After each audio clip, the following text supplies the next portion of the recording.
صرف ماں بہن کی گالی نہیں دی، باقی سب کچھ کیا، اور میں 55 منٹ سنتا رہا۔ ایک ہفتہ میرے سر کا درد نہیں گیا، 55 منٹ۔ اور 22 سال کا ان پڑھ نوجوان وہ بکواس کرتا گیا اور میں 55 منٹ میں سنتا ہی رہا۔ ہر تھوڑی دیر بعد میں کہتا بیٹا کوئی ٹھنڈے تو ہو جاؤ، کوئی ہنس کے تو دکھا دو، کوئی آؤ، کوئی پیار محبت کی بات بھی کر لیں۔ آخر میں جا کر کہنے لگا ایک بات ہے کہ آپ کا صبر بہت بڑا ہے، آپ نے مجھے بہت برداشت کیا۔ دعوت دینے میں داعی ذلیل ہوتا ہے، جس کو دعوت دی جا رہی وہ اس کو ہم احترام دیتے ہیں، عزت دیتے ہیں۔ شرابی آ رہا ہے ہم عزت دے رہے ہیں، جواری آ رہا ہے، زانی آ رہا ہے، سود خور آ رہا ہے، ہائی تشریف لائیے بیٹھ جائیے۔ تو تیسری بات یہ چاہتا ہوں کہ آپ کا تبلیغ میں جانے کا جو جذبہ ہے وہ نبیوں والا ہو۔ یہ بات کے جذبے بنے ہیں، پڑھانے بیٹھ جاؤں، پڑھنے بیٹھ جاؤں، کتاب لکھوں، کوئی کہیں ممبر پہ بیٹھ جاؤں، کہیں خطابت پہ بیٹھ جاؤں، کہیں درس قرآن مل جائے، کہیں دارالافتاء مل جائے، یا کسی شیخ کا مرید ہو جاؤں تو مجھے خلافت مل جائے اور میری پیری مریدی بھی چل جائے۔ یہ بہت بات کے جذبے ہیں۔ میرے نبی اور صحابہ تھا کبھی عرش پر، کبھی فرش پر، کبھی ان کے در، کبھی در بدر، غم عاشقی تیرا شکریہ میں کہاں کہاں سے گزر گیا۔ کہیں راستوں میں تنہا، کہیں ہوں ورود صحرا، میں جنوں کا ہم سفر ہوں، میرا کوئی گھر نہیں ہے۔ یہ جذبہ پیدا کرنا چاہتا ہوں، کیونکہ جو کام آدمی کرنا چھوڑ دیتا ہے وہ پھر ذہنوں سے نکل جاتا ہے، پھر ایسا نکلتا ہے کہ وہ بھولنا بھی۔ اب میں بے شمار حدیثیں بھول چکا ہوں، اللہ کا فضل ہے پاکستان میں سب سے پہلے حدیث کی نص کو بیان میں اللہ نے میرے ذریعے سے پیش کروایا، ورنہ کوئی عالم حدیث حضور نے فرمایا کہ جو 5 وقت نماز پڑھے گا اس کے گناہ معاف ہو جائیں گے، اس طرح تو بیان ہوتی تھی، لیکن اس کو اس کی نص کے ساتھ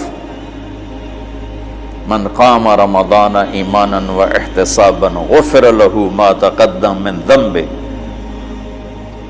اور یہ میں نے نا، یہ ہے بات 82 میرا بیان تھا لاہور مرکز میں فجر کے بعد، تو اس کے بعد میں بیٹھا ہوا تھا تو دو بالکل نہیں وہاں نہیں، ادھر مترا والی میں اجتماع تھا، تو میرا بیان ہوا عصر کے بعد، مغرب کے بعد مولانا نذر الرحمان صاحب، تو میں مسجد میں بیٹھا تھا تو دو بالکل ان پڑھ بوڑھے آپس میں تبصرہ کر رہے ہیں، پنجابی تھے، یار وہ مولوی بچہ جو ہے یہ تو حدیثاں ہی پڑھی گیا، وہ اتنا اثر لے رہے تھے اس کی، قرآن ہی پڑھی گیا، حدیثاں ہی پڑھی گیا۔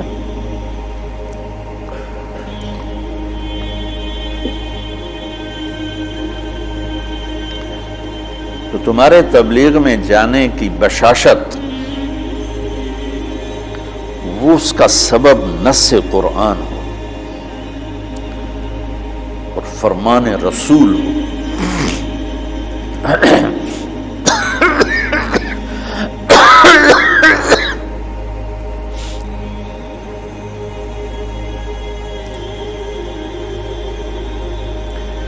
تو اس لیے میں نے یہ مدارس بنائے کہ اللہ میرے ذریعے سے ایک ایسی نسل تیار کر دے میرے دنیا سے جانے سے پہلے جن کو علم میں رسوخ ہو، علم ذوق، علم و باج کرے فقیری، کافر مرے دیوانہ ہو، سہ وریاں کرے عبادت کلو اللہ تو رہے بیگانہ ہو۔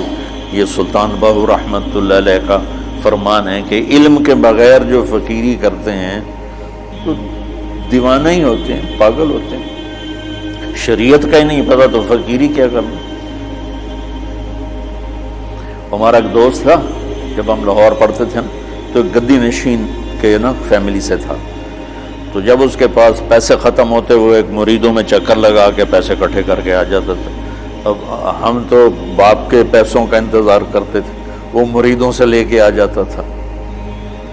تو کہنے لگا ایک جگہ میں گیا تو کہا ہمارے جو ہوتے تھے نا چیلے وہ بڑے ٹرینڈ ہوتے تھے، یعنی ہمارا تصور بٹھانے کے لیے. تو کہا میں ایک جگہ گیا تو ایک مرید اپنے بچے کے ساتھ ہے، تو وہ بچہ کہتا ابا یہ پیر دی تا داڑھی کوئی نہیں. تو میرا جو چیلا بیٹھا تھا کہا ہوئے چکا پیران دی اندر داڑھی ہوندی.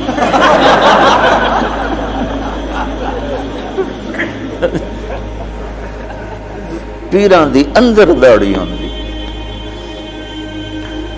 تو علم و باج کرے فقیری کافر مرے دیوانہ ہو. میں چاہتا ہوں آپ قرآن سے جڑو، آپ سیرت پاک سے جڑو اللہ کے واسطے. سکھریت روش منصوری نو ہن ٹھپ رکھ کنز قدوری نو. ہادی نہ سمجھ ہدایہ کافی نہ سمجھ کفایہ. کافیہ کو نا وزن شعر کی وجہ سے تبدیل کیا ہے. کافی نہ سمجھ کفایہ کر پرز شرع وقایا. یہ دل قرآن کتاب ہے. قرآن سے جوڑو، سیرت پاک سے جوڑو، براہ راست اس سے اثر لو. عالمگیری میں یہ لکھا ہے، فتاوی محمودیہ میں یہ لکھا ہے، فتاوی رشیدیہ میں یہ لکھا ہے، فتاوی دارالعلوم دیوبند میں یہ لکھا ہے، وہ ہمارے سارے آنکھوں پر ہے. لیکن ہم مستدل حدیث کو بنانا چاہتے، ہم سیرت سے اثر لینا چاہتے. میرے نبی نے یہ کیا، میرے نبی نے یہ. ٹھیک ہے ہم مقلد ہیں، ہم غیر مقلد نہیں ہیں، اور ہم علماء دیوبند کی تحقیق پر راضی ہیں. ہاں چھوٹا موٹا اختلاف تو ہر پڑھنے والا کرتا ہی ہے، تو اس کا مطلب یہ نہیں ہوتا کہ وہ اس سے نکل گیا ہے. جزوی اختلاف ہر جگہ ہوتا ہے. تو تم سیرت سے جڑو، تم قرآن سے جڑو، تمہارے اخلاق عالی شان، تمہیں اللہ کا پیغام پہنچانے کا تمہارے اندر جذبہ ہو. یہ تین چیزوں پر میں نے ان مدارس کی بنیاد رکھی. اس میں کامیاب ہو سکوں گا یا نہیں ہو سکوں گا یہ تو میرا اللہ ہی جانتا ہے، لیکن میری کوشش اسی پر ہے کہ میں، چونکہ ہماری نسل جو آج مدارس سے تیار ہو رہی ہے وہ انتہائی منفی ذہن کی تیار ہو رہی ہے. اور ایک بچہ معصوم ذہن کے ساتھ آتا ہے اور 11 سال 15 سال کے بعد جس بھی مکتب فکر سے وہ نکلتا ہے وہ باقی سب کی نفرت لے کے نکلتا. اس کے دل میں کسی کے لیے محبت اور ہمدردی نہیں ہوتی. اور یہ کتنی نادانی کی بات کہ اگر میں اپنے آپ کو اہل حق میں سے سمجھتا ہوں تو میرے ذمہ ہے کہ میں ان کی